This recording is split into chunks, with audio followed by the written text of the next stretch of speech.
Talvez você tenha feito constantemente estas perguntas. Onde posso encontrar refúgio num mundo cheio de conflitos?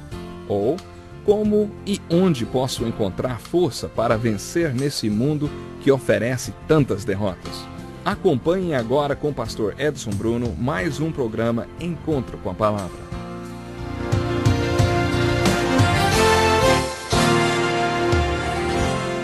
Seja bem-vindo para mais este tempo de estudo da Palavra de Deus. Estamos recomeçando mais um encontro com a Palavra, dando continuidade ao estudo do Evangelho de João, versículo por versículo. É uma alegria muito grande contar com a sua participação. Você já pegou a sua Bíblia? Então abra no final do capítulo 14 de João, para depois iniciarmos o capítulo 15. Estamos bem no meio do maior sermão de Jesus registrado na Bíblia. Nós o chamamos de Sermão da Última Ceia. Já vimos que esse sermão foi um diálogo que Jesus teve com seus discípulos e que aconteceu no que podemos chamar de o último retiro promovido por Jesus. Antes de iniciarmos o capítulo 15, gostaria de rever com você os últimos versículos do capítulo 14, por se tratar de uma passagem muito importante. Acompanhe comigo as palavras de Jesus no versículo 28. Vocês me ouviram dizer: vou, mas volto para vocês. Se vocês me amassem, ficariam contentes, porque vou para o Pai, pois o Pai é maior do que eu. Esta passagem é maravilhosa, principalmente para aquela pessoa que está prestes a deixar este mundo e as pessoas a quem ama. Todo mundo passa por momentos na vida em que sua fé é desafiada. Assim como aconteceu com Marta, Maria e Lázaro, que enfrentaram a morte, conforme vimos no capítulo 11 de João. Uma pessoa com uma doença terminal, quando é informada que pode ir para casa, quer dizer, quando não há mais nada a se fazer, ela se depara com perguntas do tipo: será que realmente acredito em tudo isto? Será que tudo isto é real para mim? Será que tenho a certeza absoluta que quando minha vida deixar este corpo, irei direto para a presença de Jesus Cristo? Todo aquele que professa ser seguidor de Cristo em uma situação de doença terminal pode consolar seus parentes queridos dizendo: se você me ama, deveria estar feliz porque estou indo para o Pai. Foi isso que Jesus disse no versículo 28. Já comentamos com você que no texto que vai do capítulo 13, versículo 31, até o final do capítulo 14, Jesus repetiu várias vezes que veio do Pai e que estava indo para o Pai. Ele veio do Pai para o mundo e quando chegou a hora de sua morte, ele voltou para o Pai. Como eu gosto dessas palavras de Jesus no versículo 28 do capítulo 14 de João: se vocês me amassem, ficariam contentes porque vou para o Pai. Se você realmente acredita no que as Escrituras falam sobre o estado eterno, se você realmente acredita que é nessa dimensão da vida que temos os pastos verdes que nunca secam e as águas tranquilas que nunca ficam agitadas e o cálice transbordante que nunca se esvazia, os caminhos de justiça que nunca se confundem, se isto é uma realidade para você, se está convencido que é isto que as Escrituras ensinam, então você sabe que a nossa ida para casa não deve ser motivo de tristeza. Esse pode ser um acontecimento muito triste para os seus queridos. Quando um dos filhos de Davi estava entre a vida e a morte, ele ficou inconsolável, mas depois que soube que a criança tinha morrido, ele se recuperou rapidamente e justificou: eu vou para junto dele, mas ele não voltará mais para mim. O fato de que nossos amados não voltarão mais para nós e que passaremos o resto de nossas vidas sem vê-los é motivo de muita tristeza. Jesus disse: bem-aventurados os que choram. Diante de experiências como estas, de morte, Jesus chorou. Nós já vimos isto. Como nós não vamos chorar, então? E Jesus nos mostrou que tudo bem, não tem problema chorar. Ele disse até que são felizes os que choram. Mas se existe esta realidade, e se realmente acreditamos que o Pai vai nos levar para casa, esta ida para casa deve ser uma graduação e o nosso funeral uma formatura. Deveríamos dizer para nossos queridos: se vocês realmente me amam, deveriam se alegrar porque estou indo para o Pai. No final do capítulo 14 encontramos outro versículo muito importante, o versículo 31, no qual Jesus diz: É preciso que o mundo saiba que eu amo o Pai e que faço o que meu Pai me ordenou. Gosto muito deste versículo. É muito parecido com outro do capítulo 8. Aquele que me enviou está comigo. Ele não me deixou sozinho, pois sempre faço o que lhe agrada. Que desafio para todos nós, não é mesmo? É impossível fazermos sempre tudo perfeito, mas esse deve ser o nosso objetivo. Esse deveria ser o desejo do coração de cada um de nós. Esse deveria ser nosso exemplo. Jesus e essas palavras dele. Ele viveu uma vida perfeita na carne que serviu de exemplo para nós. É preciso que o mundo saiba que eu amo o Pai e que faço o que meu Pai me ordenou. Que desafio para nós! Agora chegamos ao capítulo 15 do Evangelho de João. Como dissemos no último programa, depois de todo esse ensino dos capítulos 13 e 14 de João durante a última ceia, eles deixaram aquele recinto e foram para o jardim. E lá fora, no jardim, Jesus fez uma das ilustrações mais importantes do seu ministério. As ilustrações de Jesus eram sempre muito simples e, ao mesmo tempo, sublimes, profundas. Mas também corriqueira, como exemplos do dia a dia, para que todos entendessem. Você se lembra da resposta de Jesus ao pedido de Filipe e à parte mais importante do sermão da última ceia? Vocês estão fascinados com as obras que me viram fazer e com as palavras que eu disse.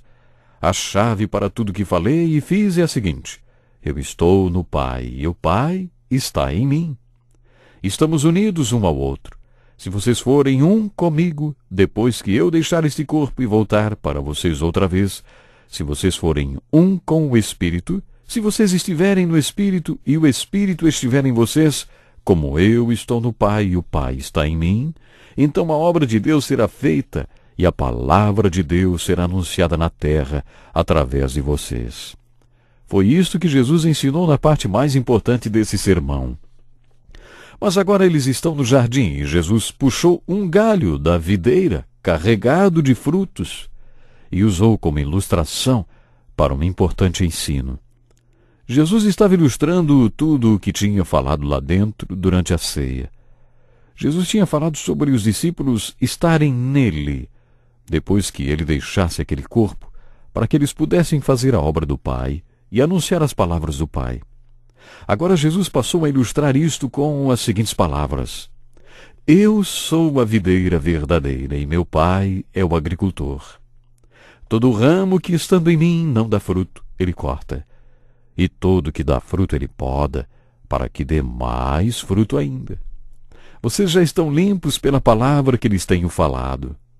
Permaneçam em mim e eu permanecerei em vocês. Nenhum ramo pode dar fruto por si mesmo, se não permanecer na videira. Vocês também não podem dar fruto se não permanecerem em mim. Eu sou a videira, vocês são os ramos. Se alguém permanecer em mim e eu nele, esse dará muito fruto, pois sem mim vocês não podem fazer coisa alguma. Se alguém não permanecer em mim, será como o ramo que é jogado fora e seca. Tais ramos são apanhados, lançados ao fogo e queimados. Se vocês permanecerem em mim e as minhas palavras permanecerem em vocês, pedirão o que quiserem, e lhes será concedido. Meu Pai é glorificado pelo fato de vocês darem muito fruto, e assim serão meus discípulos. Como o Pai me amou, assim eu os amei. Permaneçam no meu amor.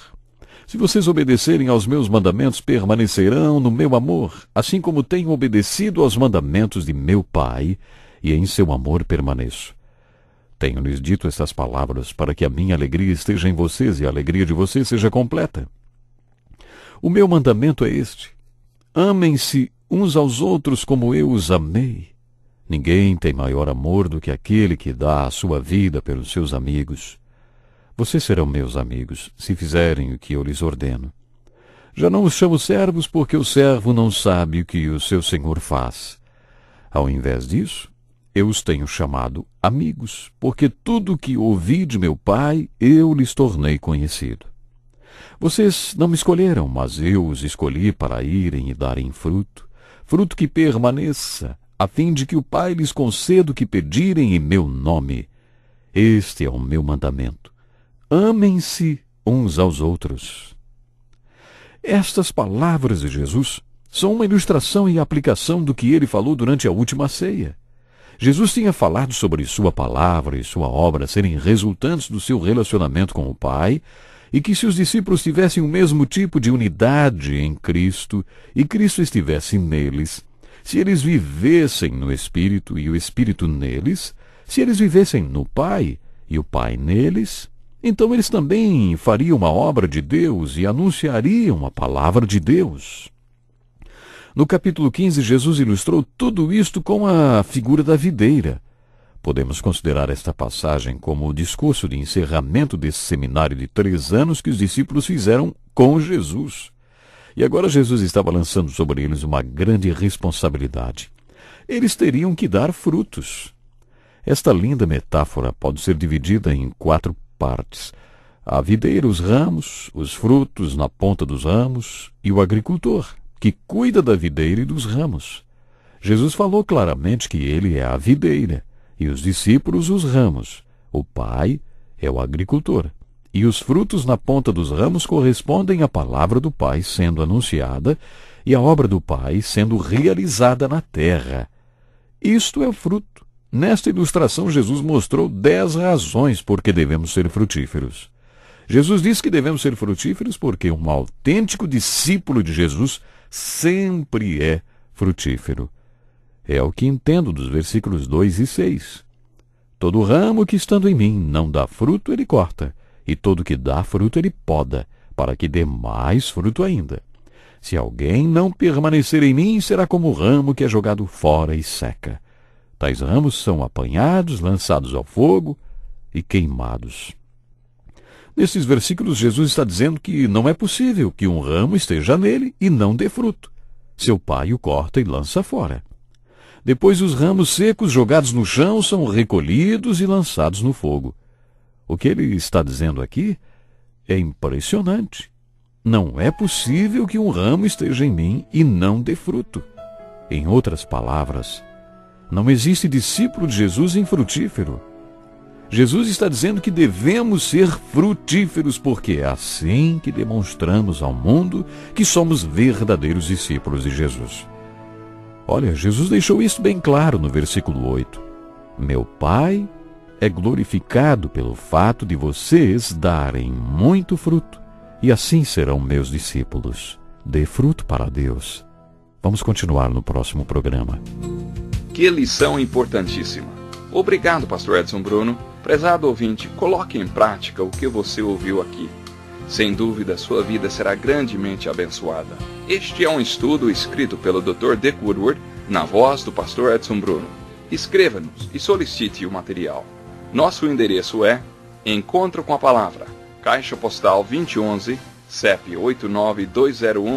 89201-970, Joinville, Santa Catarina. Até o nosso próximo Encontro com a Palavra.